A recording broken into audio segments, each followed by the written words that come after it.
Okay, ngayon guys, tuturuan ko naman kayo kung paano mag-change ng rates sa Wi-Fi base system ng ating mga piso Wi-Fi. So, this is for Wi-Fi piso Wi-Fi. Yung gumagamit po ng Microtech. So, hindi po ito para sa iba pong mga tutorial. So, para kay Wi-Fi lang po ito mga kapiso. So, ganito po yun. Ayan, halimbawa nakakalit na po tayo sa ating piso Wi-Fi window. So, ayan. Sa akin po ito yung pangalan ng piso Wi-Fi ko. Netbox piso Wi-Fi. Ayan. Connected na po ako ngayon. So, ang gagawin ko po is unang step, punta tayo dito sa pag hindi po kayo connected, mag-connect po kayo, no? Punta po kayo sa piso Wi-Fi, sa Wi-Fi settings, then hanapin nyo po yung pangalan ng inyong piso Wi-Fi, tapos kumunik kayo dun. Kahit wala po kayong oras, makakapasok po kayo dito sa admin. Dito po, pupunta tayo sa admin, kahit ano pong browser. So sa akin po kasi Huawei, wala pa akong, hindi po ito, ano ba yun, Google, wala akong Google. So yung ano ko po, yung browser ko, ito po. So punta tayo dito sa browser, then ayan po, connected na ako. Meron akong time. Then punta po tayo dito sa search bar. Sa search bar,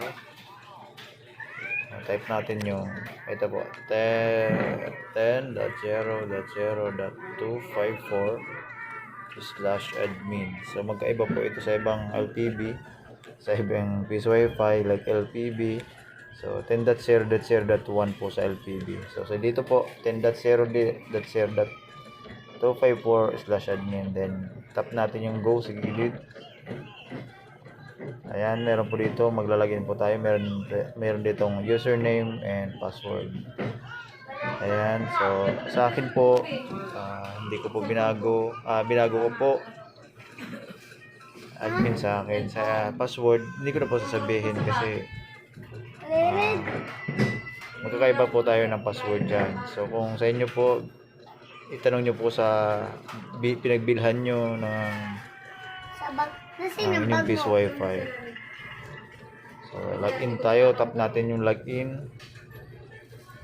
Ayan na, tingnan nyo po, nakalagin na po ako. Ito na po yung dashboard nya.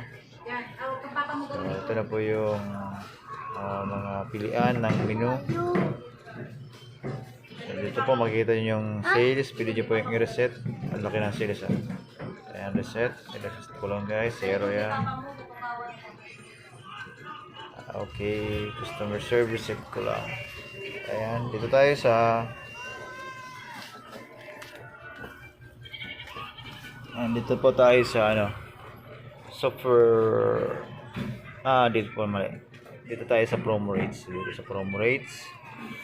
Then ito po, dito natin may edit yung mga niya, oras at yung amount kung ilan ba. So ayan po sa piso default po 10 minutes. So babaguhin po natin yan, gawin natin for example 15 minutes. Yan, gawin nyo lang po yung ganyan, 15 minutes. Then sa minutes yan, lagay nyo po 15. So validity, huwag na tayo maglagay ng validity. So kasi konting oras lang naman yan, lagay lang natin 0 or ayan, 0 lang. Ayan. And then sa 5, gawin natin halimbawa for example 2 hours. Ayan, lagyan natin 2 hours. Dito sa minutes, 60 minutes is 1 hour. So gagawin natin yung 120 minutes. So ibig sabihin yan, 2 hours yan. Then validity, wag na nating lagyan. Or pwede rin naman lagyan ng validity kung gusto nyo. Ba, 1 day, yan, 24. So, nakadepende, kasi to guys, nakaset kasi to sa minutes. So pagka 60 minutes, ibig sabihin 1 hour. So 60 times 1 day 24. So ipa-plus nyo yan. 8 times pala, sorry. Punta tayo dito sa calculator. 60 times 24 and 1,440 minutes. So, yun yung lalagay natin dito. Sa, ano. Kung gusto nyo naman, 2 araw, i-times 2 nyo lang, 2,880. So, for example, 2 days ang validity ng 5 pesos, 2,880. So, yun yung ano niya, yung validity niya. So, yun. So, ganun lang. And, ayan, dito syempre sa 10 pesos, babaguhin din natin, gawin natin yung halimbawa for 5 hours. Lagyan natin ng ganyan. So, for 5 hours, dito, siyempre babaguhin natin yung minutes. 120 minutes is 2 hours lang yan, guys. So, 5 hours. So, dito, meron sa 60 times 5. So, yan. 300. Say 60 minutes is 1 hour. Siyempre, ito times natin sa 5 oras. Kasi ginawa natin 5 oras yung 10. So, 1 hours times 5. 60 times 5, 300. So, ayan. Lalagyan natin dito sa minutes. So, 300.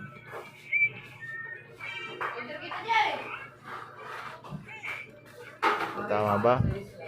So, validity. Gawin natin 2,880 rin. 2 days din na yung validity niya.